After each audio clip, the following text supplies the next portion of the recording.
Saudara, media sosial kini sangat digandrungi oleh masyarakat. Sedikit-sedikit buka HP, sedikit-sedikit kemudian lihat ke medsos. Sehingga banyak sekali konten kreator yang bermunculan demi meraup viewer ataupun cuan. Banyak konten kreator yang terkesan asal dalam membuat konten.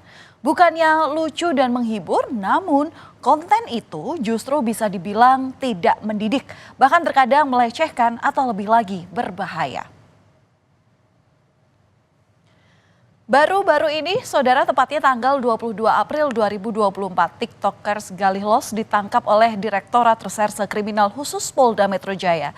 Galihlos ditangkap terkait kasus dugaan penyebaran kebencian dan penistaan agama melalui media sosial. Ia diketahui mengunggah konten video yang memplesetkan kalimat zikir tawauds dalam agama Islam. Hewan apa yang bisa ngaji? Apa ya bang? Paus. Orang tahu. Hah? Orang tahu. Kira-kira apa lagi? Monyet kali ya bang? Salah. Apa itu bang? Yang ada di pikiran lu apa tuh? Hewan apa yang bisa ngaji? Ini dia, saudara, konten dari TikTokers Galihlos yang memberikan pertanyaan kepada seorang anak-anak. Di sini Galihlos menanyakan hewan apa yang bisa ngaji. Konten ini sudah disaksikan lebih dari 1 juta penonton. Namun bukannya reaksi positif, justru netizen merespons konten ini dengan negatif. Pasalnya, Galihlos memplesetkan kalimat zikir ta'awudz dalam agama Islam. Usai kontennya yang bermuatan sara ini mendapat respon negatif, Galihlos sempat membuat video permintaan maaf. Yang ada di otak lu apa? Lagi Prakoso, pemilik akun TikTok @galihlos3 yang telah membuat video penistaan agama dengan mempelesetkan suara aungan serigala menjadi auzubillahi minasyaitonirrajim. Di sini saya meminta maaf sebesar-besarnya kepada seluruh umat muslim dan saya menyesali semua perbuatan saya dan saya berjanji untuk tidak akan mengulangi video itu tersebut, dan saya akan berjanji akan membuat video-video yang lebih bermanfaat kepada masyarakat Indonesia dan mengedukasi lebih baik lagi ke depannya.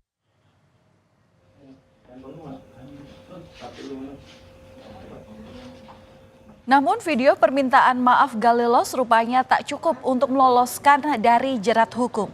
Polisi pun akhirnya mendatangi rumah Galihlos. Galihlos ditangkap di rumahnya yang ada di kawasan Kampung Burangkeng, Bekasi, Jawa Barat pada Senin 22 April lalu.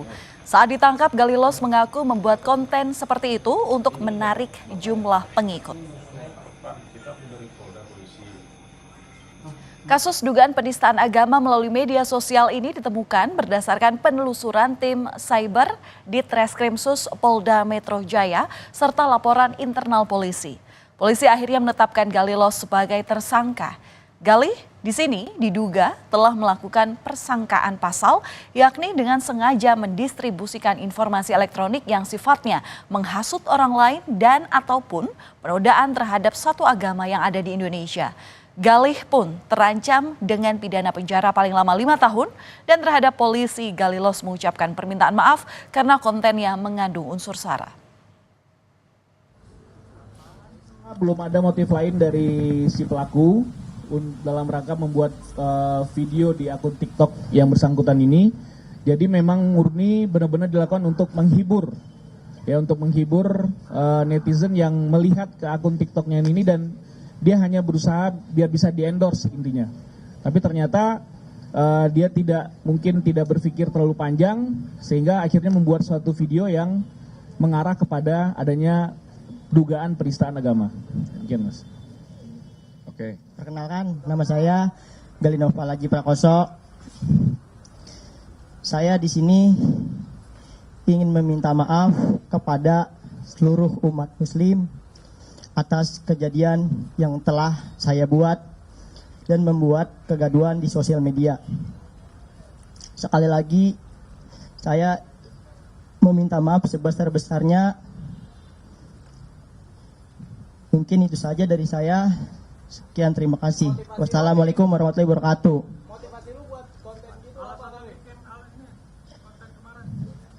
Tujuannya untuk menghibur.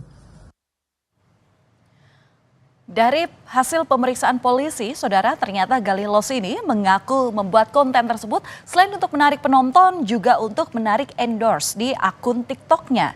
Mengapa hanya demi cuan, konten creator tidak bisa berpikir panjang untuk tetap membuat konten yang mengedukasi? Lalu siapa sebenarnya Galilos ini, saudara? Galilos ini memiliki nama lengkap Galih Noval Aji Prakoso. Ia merupakan seorang konten creator di platform media sosial TikTok dan Instagram dari Bekasi. Galilos menjadi konten creator sejak tahun 2019. Saat itu, dia kerap merekam dirinya sendiri ketika sedang bermain ukulele dan melakukan cover lagu. Dia juga terlihat beberapa kali membuat video parodi komedi sebelum akhirnya fokus pada konten video prank. TikTok Galih dengan nama akun @galihlos29 telah memiliki lebih dari 667.000 pengikut dengan 20,2 juta penyuka. Sama seperti di akun Instagramnya, di TikTok, Galih ini juga kerap membuat konten prank di muka umum.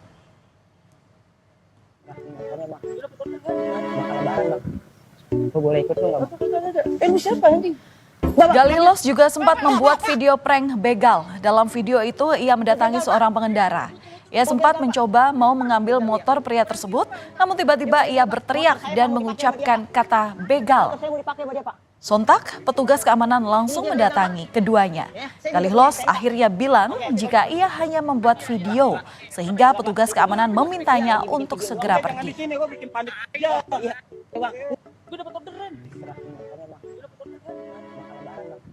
Lucunya, saudara, saat konten penistaan agama tersebut viral, Galilos sudah meminta maaf dan berjanji akan membuat video yang mengedukasi.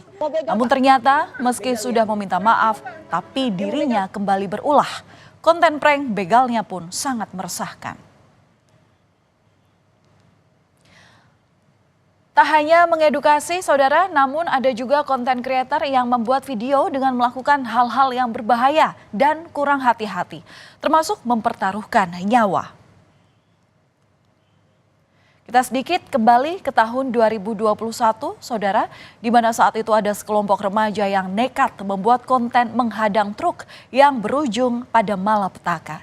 Aksi nekat untuk membuat sebuah konten ini membuat dua remaja tertabrak truk. Salah satu korban bahkan mengalami luka serius. Tak hanya menghadang truk, niat ingin membuat konten berjudul "Siapa Paling Dekat Dengan Kereta Api". 3 remaja di Bandung malah terserempet kereta api di petak Cikudapateh, Kota Bandung pada Kamis dini hari lalu. 1 orang pun tewas dan 2 orang lainnya mengalami luka. Imbauan agar tidak melakukan aktivitas di jalur kereta api ini terus disampaikan oleh PT KAI. Namun masih ada saja orang yang beraktivitas di jalur berbahaya tersebut. Apalagi ini demi konten. Bersama kedua korban ini bertujuan datang ke lokasi adalah untuk membuat konten. Yang mana isi dari konten itu adalah siapa yang paling dekat dengan kereta api. Selanjutnya, untuk tidak melakukan aktivitas yang membahayakan di sekitar jalur KA.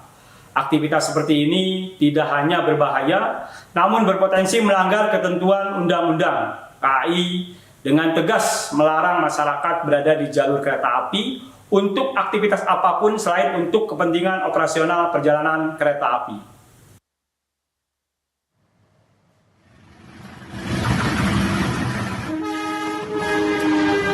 Lagi-lagi demi konten, pada tanggal 5 Februari lalu, seorang pria tertabrak kereta yang sedang melaju di dekat stasiun Pondok Jati, Matraman, Jakarta Timur. Korban bahkan tak beranjak dari jalur kereta, meski masinis sudah membunyikan klakson lokomotif. Kejadian ini sempat direkam oleh rekan korban yang juga seorang konten creator. Padahal warga sudah mengingatkan, serta masinis pun sudah membunyikan klakson lokomotif, namun posisi korban sama sekali tak beranjak. Ngeri sekali ya, saudara. Kami beri imbauan agar kita lebih dewasa dan lebih bijak dalam bermedia sosial sehingga tidak sampai harus berurusan dengan masalah hukum. Penerapan pasal undang-undang dari ITE jelas bisa jadi sarana kontrol dan jangan sampai ada unggahan video yang provokasi, mengandung ujaran kebencian yang bisa merugikan diri sendiri. Mari kita buat video konten dengan hal-hal yang positif, tidak memprovokasi, serta gunakan medsos untuk yang bermanfaat edukasi sehingga dapat meningkatkan kualitas hidup. Media sosial memang menjadi sarana untuk bersosialisasi dan mencari hiburan. Namun kita juga harus ingat tidak semua konten yang ada bisa menghibur. Konten tidak harus menghibur namun wajib mengedukasi dan dikemas secara menarik untuk memikat penonton. Bukan malah konten asal-asalan yang tidak ada edukasinya. Kita juga wajib berhati-hati dalam membuat konten video, jangan sampai mempertaruhkan nyawa demi sebuah konten.